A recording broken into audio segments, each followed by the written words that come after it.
माथे पर तिलक और साधुओं जैसी लंबी सफेद दाढ़ी वाले 70 साल के एडवोकेट हरिशंकर जैन की जिंदगी का एक ही मकसद है। उन सभी मंदिरों को वापस लेना है जिन्हें मस्जिद बनाने के लिए ध्वस्त कराया गया था।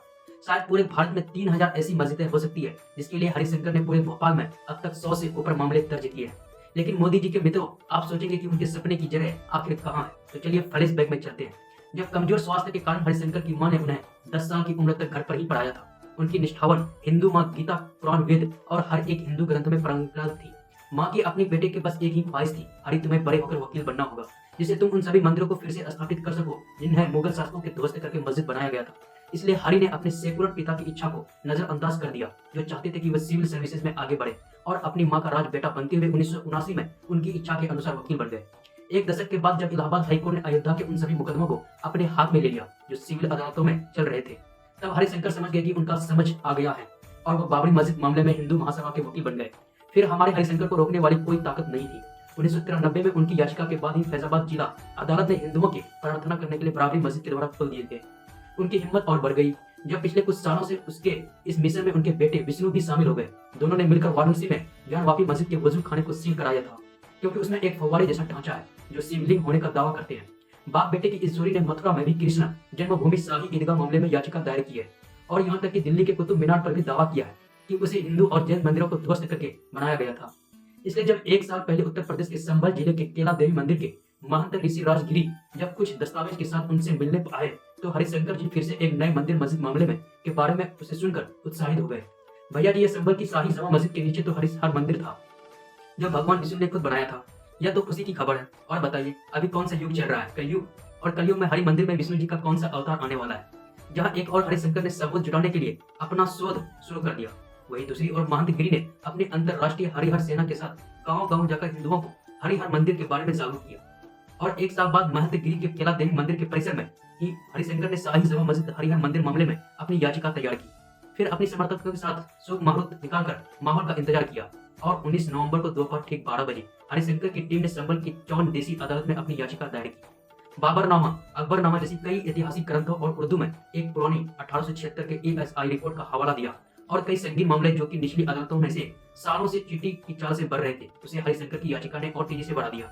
इस तरह हरिशंकर के बेटे विष्णु याचिका की खबर फैलने से पहले सर्वेक्षण करना चाहते थे।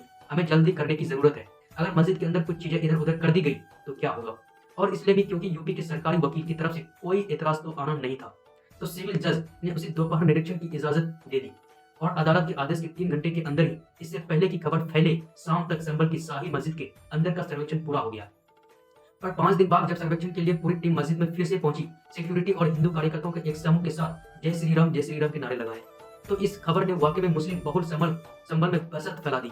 एक और बाबरी जैसे बवाल के डर से जो इसी तरह से शुरू हुआ था, मुसलमानों की बड़ी भीड़ जमा मस्जिद के चारों ओर इकट्ठा होने लगी। जल्द ही पुलिस और सर्वेक्षण दल जो अपने काम कर रहे थे उन पर पथराव शुरू हो गया। फिर पुलिस ने भी जवाबी एक्शन लिया, और गोलियां चलने से अफरा तफरी का हिस्सा में 5 आदमियों की मौत हो गई। दुख की बात है, उनमें से एक जुलूस का हिस्सा भी नहीं था, वह तो बस पास के किराने की दुकान से तेल खरीदने जा रहा था। पर दिलचस्प बात यह है कि 1930 में ब्रिटिश शासन के दौरान संभल की शाही जमा मस्जिद को आर्कियोलॉजिकल सर्वे ऑफ इंडिया यानी ASI ने संरक्षित स्मारक घोषित किया था। लेकिन इस मस्जिद का इतिहास क्या है, और हाल ही में सुप्रीम कोर्ट के किसी भी मस्जिद सर्वेक्षण पर रोक लगाने के आदेश के चलते क्या सांप्रदायिक तनाव कम होंगे, बताएंगे। लेकिन उससे पहले थोड़ा सा लाइक, थोड़ा सा सब्सक्राइब और कमेंट और शेयर भी कर दीजिए। दोस्तों, लगभग 500 साल पहले यानी कि 21 अप्रैल 1526 को बाबर ने दिल्ली के तख्त सुल्तान इब्राहिम लोदी को हराया था। पानीपत की पहली जंग में और उत्तर भारत के अधिकांश हिस्सों को अपने कब्जे में ले लिया था, जिसमें हरियाणा की सीमा के करीब पश्चिमी उत्तर प्रदेश में स्थित संभल जिला भी शामिल था। मीर हिंदू बैग कुचिन बाबर के दरबार के भरोसेमंद रईसों में से एक है, जो काबुल से उनके साथ ही आए थे। उन्होंने 1526 में संभल की शाही जमा मस्जिद का निर्माण किया, जो आज मुगल काल की सबसे पुरानी मस्जिद है। बाबर के शासनकाल में बनी सिर्फ 3 मस्जिद में से एक है जो आधुनिक समय तक टिकी रही, बाकी अब ध्वस्त हो चुकी है, जैसे बाबरी मस्जिद और पानीपत में काबुली बाग मस्जिद। 3 शताब्दियों के बाद और आज से लगभग 150 साल पहले यानी 1878 में ही हिंदुओं के एक समूह ने मुरादाबाद अदालत में मुकदमा दायर किया था, और इलाहाबाद हाईकोर्ट में एक अपील जिसमें कहा गया था कि इस मस्जिद से पहले यहाँ भगवान विष्णु का हरिहर मंदिर हुआ करता था। उनके सबूत मस्जिद के गुंबद से लटकती एक जंजीर जो असल में मंदिर की घंटी की जंजीर थी, और बताया गया कि मंदिर के मलबे का इस्तेमाल मस्जिद बनाने के लिए किया गया था। मस्जिद का स्तंभ एक मंदिर के जैसा दिखता है, और यहाँ तक कि उन्होंने कहा कि मस्जिद के अंदर परिक्रमा का एक मार्ग मौजूद है। कमाल की बात है कि तब के ब्रिटिश अफसर ने एक रिपोर्ट भी दायर की थी इन सबूतों को सही साबित करते हुए मंदिर के निर्माण में जो बड़े ईंट के पत्थर का इस्तेमाल हुआ, उन पर मुसलमानों ने प्लास्टर चिपकाया था मंदिर के वहां होने की छिपाने के लिए, पर उनके सीनियर ने उन्हें गलत ठहराया। छुपे बुड़बक, जिसके चलते इलाहाबाद हाई कोर्ट के तब के chief justice sir Robert stood ने हिंदुओं के दावों को खारिज किया और याचिका को टाइट फेस।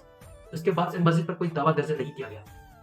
1990 के दशक की शुरुआत में जब अयोध्या की बाबरी मस्जिद खड़ी थी और लाल कृष्ण आडवाणी की रथ यात्रा के दौरान जब राम जन्मभूमि बाबरी की मस्जिद आंदोलन अपने चरम पर था, तब 1991 में बढ़ते सांप्रदायिक तनाव को देखते हुए तब के प्रधानमंत्री पीवी नरसिम्हा राव की कांग्रेस सरकार ने एक बिल पेश किया, जिस पर संसद में 8 घंटों तक बहस हुई। इसके बाद वह बिल बहुमत हासिल करके पूजा स्थल अधिनियम प्लेस ऑफ वर्शिप एक्ट में बदल गया। इस एक्ट के मुताबिक किसी भी प्रार्थना स्थल का धार्मिक चरित्र हमेशा वैसा ही रहेगा जैसा भारत की आजादी यानी 15 अगस्त 1947 के दिन था। बस बाबरी मस्जिद को इस कानून के दायरे में शामिल नहीं किया गया क्योंकि यह कानून आने से पहले ही उस पर विवाद शुरू हो चुका था। सुप्रीम कोर्ट ने अपने 2019 के अयोध्या फैसले में भी इस कानून के बरकरार रखा। आज कोर्ट उन दावों पर ध्यान नहीं दे सकता जो हिंदू पूजा स्थलों के खिलाफ मुगल शासकों की करतूतों पर हो। हालांकि रुख बदल गया है जब वाराणसी के ज्ञानवापी का इसी तरह का एक मंदिर ऊपर मस्जिद का मामला मई 2022 में सुप्रीम कोर्ट पहुंचा। तो हैरानी की बात है कि तब के चीफ जस्टिस डी.वाई. चंद्रचूड़ ने सर्वेक्षण करने की आज्ञा दे दी। जगह को बदल नहीं जा सकता, लेकिन उस स्थान को मूल चरित्र क्या था यह जरूर पता लगाया जा सकता है। और फिर से इसे विवाद को बाहर निकाल दिया, जिसे प्लेस ऑफ वर्शिप एक्ट ने बोतल में घुसाकर सुला दिया। फिर क्या था, निचली अदालत ने इसका फायदा उठाया और इस विवाद को बढ़ाते हुए हिंदू समूहों को मस्जिद के सर्वेक्षण की इजाजत देती गई। इन सभी याचिकाओं के पीछे बैठा था एडवोकेट हरिशंकर जैन। जैन अपने मिशन के प्रति इतने जुझारू थे, जब उन्हें 2013 में दमे की गंभीर दौरा पड़ा और इस डर से कि वे ज्यादा जिंदा नहीं रहेंगे, उन्होंने अपने बेटे को अस्पताल के बिस्तर से ही पुकारा, बेटा टीलो वाली मस्जिद मामले का नोटिस भेजना मत भूलना, उसकी अंतिम तारीख मिस मत करना। उन्होंने लखनऊ में एक और मस्जिद के बारे में बात की, जिस पर उनका दावा है कि इसे लक्ष्मण टीला मंदिर को नष्ट करने के बाद बनाया गया था। लेकिन चमत्कार से हरिशंकर बच गए और बाप बेटे की जोड़ी ने अपनी मंदिर बचाओ दौड़ को जारी रखा। लेकिन नए चीफ जस्टिस संजीव खन्ना की ऐसी सभी याचिकाओं पर रोक लगाने का आदेश हरिशंकर के सपनों का तोड़ सकता है। जब तक हम 1991 के पूजा स्थल की कानूनी वैधता पर निर्णय नहीं लेते, तब तक सब चुप बैठेंगे। लेकिन क्या मोदी जी की भाजपा सरकार कांग्रेस के कानून को बचाएगी? क्या उन पर आरएसएस के संरक्षण मोहन भगवत की टिप्पणी का असर पड़ेगा? अगर एक कौवा मंदिर के ऊपर बैठ जाए तो क्या वह चील बन जाएगा? असल में ये वो कह रहे थे कि कोई भी फलाना ढिमड़ा इस मुद्दे को उठाकर हिंदुओं का लीडर नहीं बन सकता। शायद भागवत सुप्रीम कोर्ट को भी संकेत दे सक रहे हैं कि उन्हें किस दिशा में फैसला लेना होगा।